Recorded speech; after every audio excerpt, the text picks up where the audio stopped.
If you've ever looked into a pool of water, you'll notice that things inside the water look like they may be in one location, but if you reach down to try to grab them, they're not quite where you expected them to. They'll be close, but they won't quite be where you thought they would be. And what's going on there is a process called refraction. It is the process of light traveling through air, and then it meets the water and bends off in a different direction. And that bending of the light into a new direction throws off our perception of where objects are located. Because what our eye thinks is that light is going to go straight like this. That's what our eye expects, what our brain expects, but it doesn't do that. And the bending of the light causes objects to appear in the wrong locations. And that's why things look kind of wibbly-wobbly if you're outside of water looking in. But if you actually get under the water and now you're looking around underwater, it's not so bad. It's easier to reach out and grab things because there's no refraction. When you're entirely within a medium, like water, light goes straight. It's only at the surface where you have this bending action.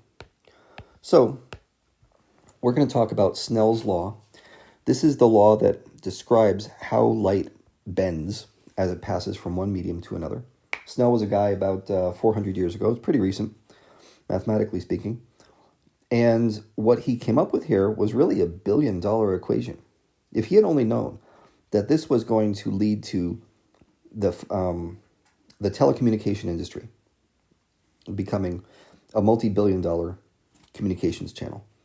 And the way it does it is by passing light, like I have here, down tubes, which are not tubes of water, they're tubes of glass. But what makes the telecommunication industry work, what makes fiber optic cables work, is they have found a way so that light's coming along where they trap it. They trap it so it just bounces back and forth in this tube, and it cannot leave the tube. And the way they trap it is by using this law of refraction that Snell discovered. You'll notice in this diagram up here, I have 3 scenarios drawn. One is the situation I described with you looking into water and the light getting a little bent. 2 is if this angle becomes a little different in such a way that when it's bent, it gets bent exactly along the surface of the water. That's called the critical angle, where the light can't get out of the water, but it's so close to getting out. And then once you go past the critical angle, well, now it's not even close to getting out. Now it just bounces back and forth within it. What we want for telecommunications is this situation all the way on the right, because that way you can keep light inside a fiber optic cable and transmit it down this long cable and get information out the other side. That's useful. When light squeaks out the side of the cable, kind of leaking like I have in this situation here, that's not useful. That means you're losing the information that you're trying to transmit. So critical angle is a very, very important concept for the telecommunication industry. And based on how you design your cable, you will have a different critical angle within that cable. So what we're going to do here is calculate the critical angle for a certain cable.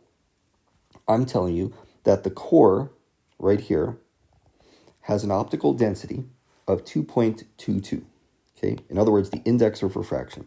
So let me draw what we're getting at here. Inside this cable, n equals 2.22. Outside the cable, where you have air, n equals 1.00. And I want to know what's the critical angle. Well, let's go back to this diagram, back to our definitions. The question I want to know is, what is theta 2 if theta 1, right here, if theta 1 equals theta c, the critical angle. So once theta 1 equals theta c, what does theta 2 equal? Well, look at the picture in the middle. Where's theta 2? Where did it go?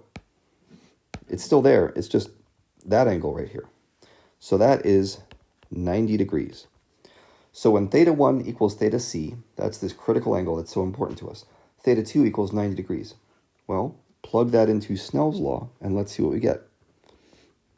N1 times sine of theta 1, but this is now theta c, right? We're at the critical angle. That equals n2 times the sine of 90 degrees. Okay. Now, that just means n1 times sine of theta c equals n2. You remember that sine of 90 degrees is just 1. And I can rearrange this further to say sine of theta c equals n2 divided by n1. And that means theta c equals, I'm running out of room here. Hold on, let's bring this down here. This is the big important thing. Theta c equals the inverse sine of n2 divided by n1. Okay, where n2 is the optical density of the fiber, and n1 is the,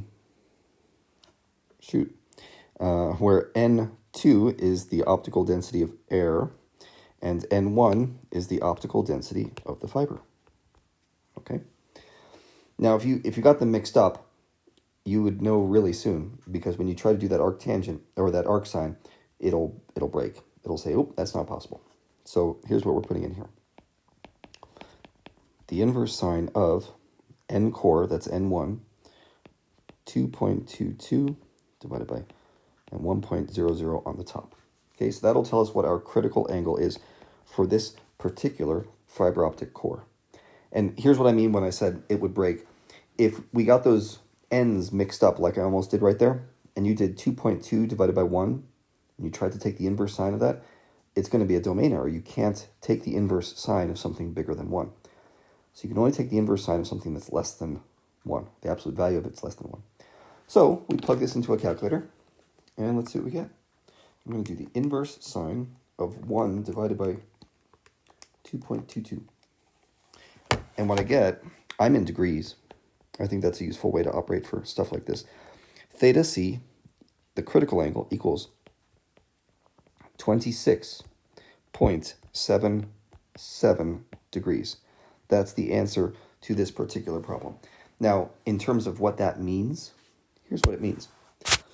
It means if you have light that is coming along at, let's see,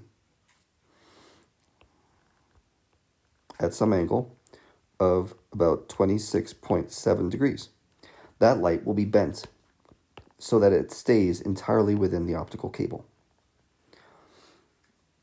But if it comes along at a different angle, maybe one that's steeper and pointed more towards the edge, well, that's going to pop out the side. That will not stay within the cable.